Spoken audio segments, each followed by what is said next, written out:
अरे बच्चों नमस्कार।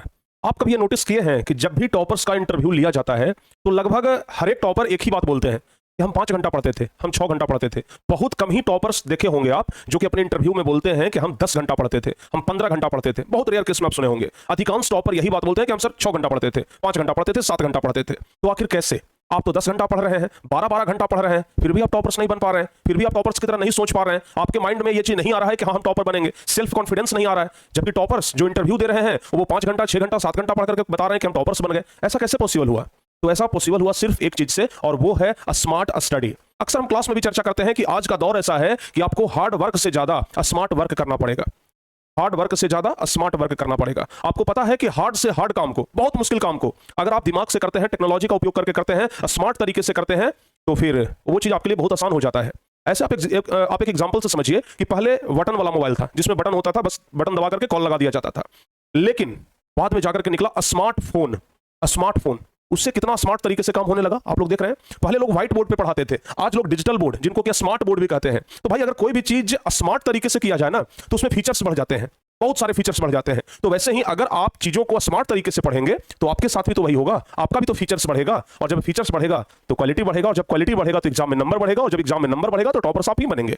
तो सबसे पहला सवाल तो ये आता है कि स्मार्ट स्टडी कैसे करें। इसके अलावा नीचे आप देख रहे हैं कम समय में ज्यादा कैसे सीखें। मेहनत कम करना है, फल हमको ज्यादा मिले, ऐसा कैसे पॉसिबल हो सकता है? ऐसा कैसे पॉसिबल हो सकता है? आपके मन में भी ये जो ख्याल है कभी ना कभी जरूर आया होगा, ठीक है ना। अक्सर हम भी जब पढ़ते थे तो इंटरव्यू देखते थे तो अक्सर हमें यही लगता था कि भाई टॉपर्स कैसे 5-6 घंटा पढ़ के टॉपर बन जाते हैं, हम तो 10 घंटा पढ़ रहे हैं। तो इसका सिर्फ और सिर्फ एक ही चीज है बाबू, स्मार्ट स्टडी। और आप पढ़ाई को स्मार्ट तरीके से कैसे कर सकते हैं वो आपको आज इस वीडियो में पता चल जाएगा। बहुत ही शॉर्टकट तरीके से हम आपको बताएंगे, ज्यादा लॉन्ग फॉर्म में नहीं बताएंगे, नहीं तो वीडियो बहुत लंबा हो जाएगा। तो आप लोग इस वीडियो को अगर यहां तक देख लिए हैं तो आपसे रिक्वेस्ट है कि आप लोग इस वीडियो को पूरा देख लीजिएगा। हम जानते हैं कि आपका समय बहुत मूल्यवान है, लेकिन हाँ, इस मूल्यवान समय को और अधिक मूल्यवान बनाने के लिए, और अधिक कीमती बनाने के लिए ही आज का ये वीडियो आपके लिए डेडिकेटेड है। तो बच्चों सबसे पहला चीज हम बार बार आपसे कहते हैं कि अगर आप एक सच्चे और अच्छे स्टूडेंट हैं तो आपके पास एक अच्छा टाइम टेबल भी होना चाहिए। अगर आप सच्चे स्टूडेंट हैं, अच्छे स्टूडेंट हैं, तो आपके पास एक अच्छा टाइम टेबल होना चाहिए। टाइम पास करने वाला टाइम टेबल नहीं, टाइम का वैल्यू बढ़ाने वाला टाइम टेबल होना चाहिए। तो बच्चों सबसे पहला जो चीज है ना वो है आप लोगों के लिए टाइम टेबल। ठीक है, बहुत सारे बच्चे को हम देखे हैं बिना टाइम टेबल के पढ़ाई करते हुए। कब उठना है इसका कोई टाइम नहीं है, कब पढ़ना है कोई टाइम नहीं है, कब खाना है कोई टाइम नहीं है, खेलने का टाइम फिक्स है लेकिन पढ़ने का टाइम फिक्स नहीं है। तो फिर ऐसे कैसे आप टॉपर्स बन पाएंगे? तो सबसे पहले हर एक चीज का टाइम टेबल होना चाहिए। आप डिसिप्लिन नाम का कोई शब्द सुने होंगे जिंदगी में। अगर डिसिप्लिन आपके अंदर नहीं है तो आप लिख करके ले लीजिए, आप कुछ नहीं कर पाएंगे। तो डिसिप्लिन बहुत जरूरी है, बहुत जरूरी चीज है डिसिप्लिन। तो बाबू अगर आपके अंदर डिसिप्लिन आ गया उस दिन आप सक्सेसफुल हो जाएंगे। 50% सक्सेसफुल आप उसी दिन हो गए जिस दिन आप में 100% डिसिप्लिन आ गया। तो डिसिप्लिन कहने का मतलब कि टाइम टेबल किसी चीज का होना चाहिए, समझ गए। तो पढ़ने का टाइम टेबल, बैठने का टाइम टेबल, खाने का टाइम टेबल, उठने का टाइम टेबल, सो करके कब उठा जाए, कितना बजे सो जाए, सबका एक फिक्स टाइम टेबल होना चाहिए। और अगर आप ये टाइम टेबल के साथ समझौता कर रहे हैं तो समय भी आपके साथ समझौता कर रहा है, टाइम भी आपके साथ समझौता कर रहा है। तो टाइम टेबल होना बहुत जरूरी है। टाइम टेबल में सब कुछ का एक अलग टाइम टेबल बनाइए, लेकिन पढ़ाई का एक अलग टाइम टेबल होना चाहिए। पढ़ाई का एक सही समय होना चाहिए, समझ में आया?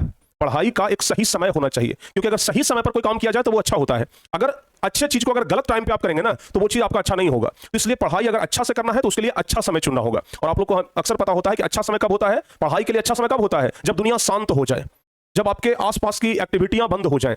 तो एक बात हमेशा ध्यान रखिएगा, सुबह का जो टाइम होता है और रात का जो टाइम होता है ये पढ़ाई के लिए सबसे बेस्ट होता है। तो जो बच्चे सुबह और रात में पढ़ रहे हैं तो बहुत अच्छी बात है, लेकिन इसका यह मतलब नहीं कि दिन में आप पढ़ना ही बंद कर दें।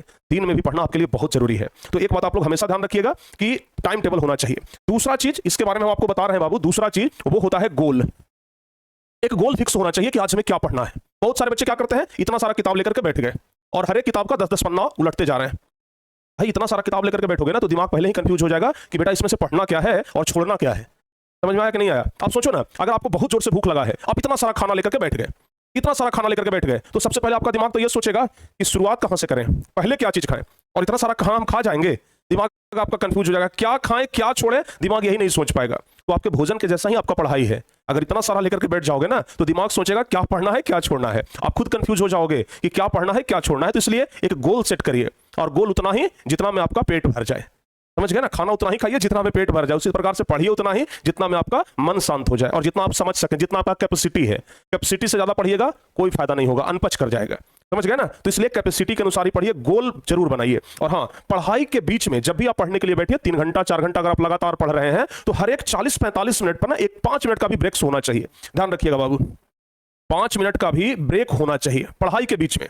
क्योंकि बहुत बहुत बहुत बड़े बड़े रिसर्च ये बताए हैं कि हर एक 5 मिनट का ब्रेक होना चाहिए हर एक 45 मिनट के बाद, ठीक है ना। तो जब भी आप पढ़ने के लिए बैठिए, अगर लंबे समय के लिए बैठ रहे हैं तो कोशिश करिए कि 5 मिनट का ब्रेक ले लें, ज्यादा कुछ नहीं तो आप सॉन्ग सुन लीजिए, 45 मिनट पढ़िए, एक सॉन्ग सुन लीजिए, मोटिवेशनल सॉन्ग सुन लीजिए, एक मोटिवेशनल वीडियो देख लीजिए। और भाई टेक्नोलॉजी का सही उपयोग करिए।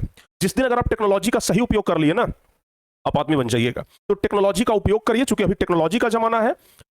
टेक्नोलॉजी का यूज करने का मतलब, पहले के जमाने में लोग किताब पढ़ते थे, समझ रहे ना। जैसे आपको एक एग्जांपल देते हैं, पहले के जमाने में लोग अखबार पढ़ते थे, पेपर जिसको बोलते हैं। अभी भी बहुत सारे लोग पेपर पढ़ते हैं। पेपर में हम क्या करते थे, लिखा हुआ चीज को पढ़ते थे और सिर्फ फोटो देखते थे।